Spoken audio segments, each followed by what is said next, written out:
Jim, we've got resistance in a lot of things like internal parasites, but now you're getting a bit concerned in your neck of the woods. Well, the Weed and Pest Society, Rob, which is a voluntary organisation in amongst the chemical industry as such, and they do an extremely good job. And one of the recently, I was one of many who attended a workshop in Auckland regarding the potential and also known resistance to some chemical compounds.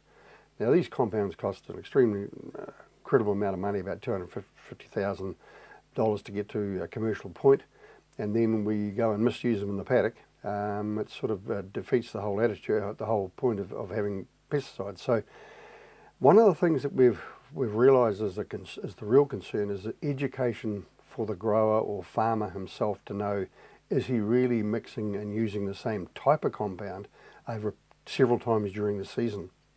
This is sort of like reading the instructions on the back and not... Yeah. Well, it's quite interesting. There was quite a discussion on the instructions on the back and what's on labels and what isn't. Now, it makes sense to us on some of the things that MPI wish for us to put on those labels. It will not make sense to Joe Farmer, and I'm not being derogatory to the farmer or grower. It's just terminology that they don't understand. And the biggest problem we've got there is that we've got to get the people who deliver and sell the materials to understand the implications of what they're actually doing. And that's the concern for the industry. And we've already got known materials such as the strobilurin group, materials which have been used quite extensively in apples, but have been multi-used during a season.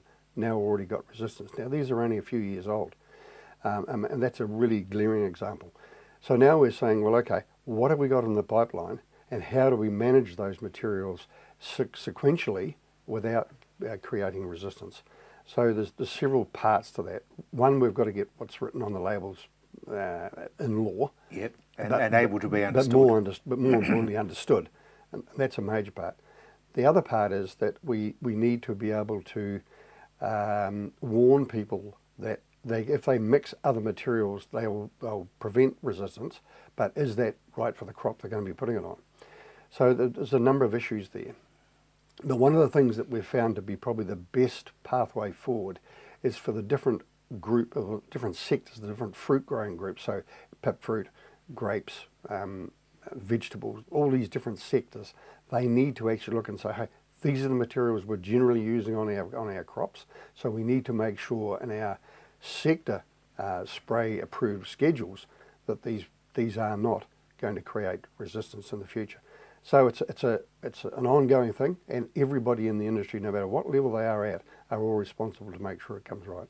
This comes back once again to accountability and that sort of thing as well, doesn't it? Absolutely it does, yeah. I mean, there's nothing worse than to have a nice new material come on the market and everybody starts to use it, and within, say, 2 to 3 years, and that's as quick as they can be, we start to get resistance to it. What's next in the pot?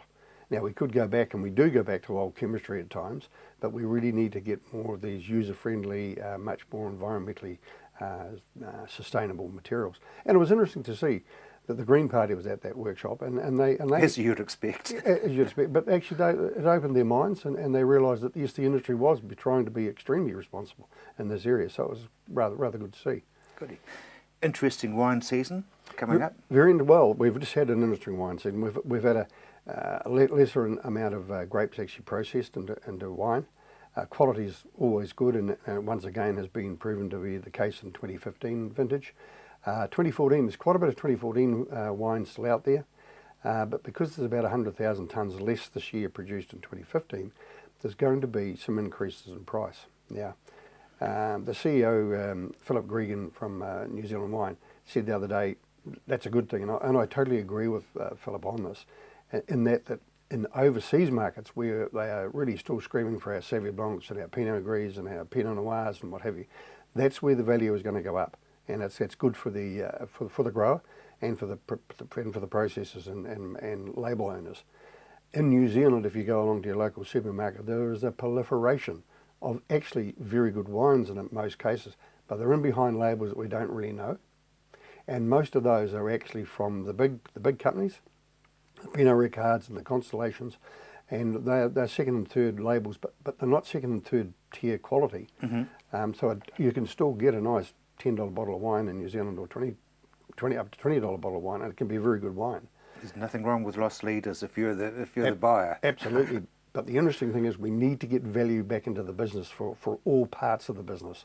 So it's really interesting to see that our export sales will actually generate some more value as the quantity becomes a little tighter, which is actually very good, very positive for the industry. I'm very pleased to see it for the grape guys, because they're coming out of a trough that I dare say the dairy guys are going into at the moment, or are feeling at the moment. The grape boys had that 3 or 4 years ago, and they're now getting out of it, getting on top of that wave again, which is really good to see. Brilliant.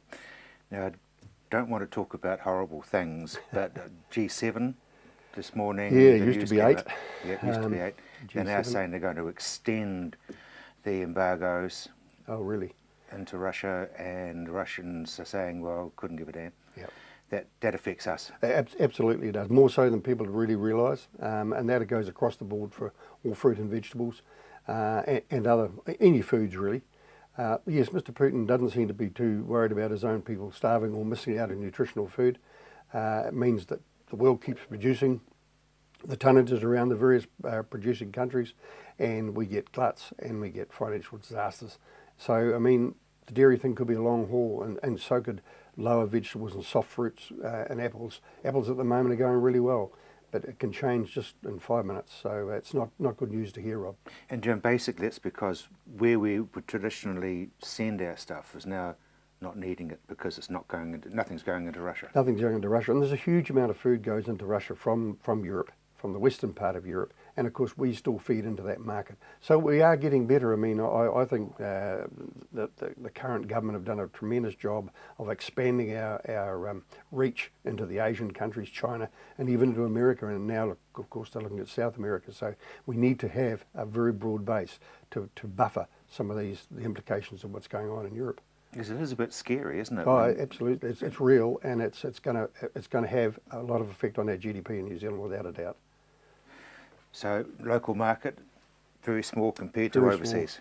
Well, you know, We can't eat what we're producing. people say to me, well, it's pretty good to have a country with only 4.5 million people, and I think we need 10 million. We need 10 million working people, and we'll have a much better economy, and we'll be able to have more mouths in New Zealand to consume some more fruit and vegetables that we do produce, but that's going to take time. Well, John Key's not going to be in that role forever. Do you want to have a go? No, that's not my thing. No, tell you what, it's not mine either. I'd like to help the growers grow it better, but that's about where I'd be at. Jim, thank you very much indeed.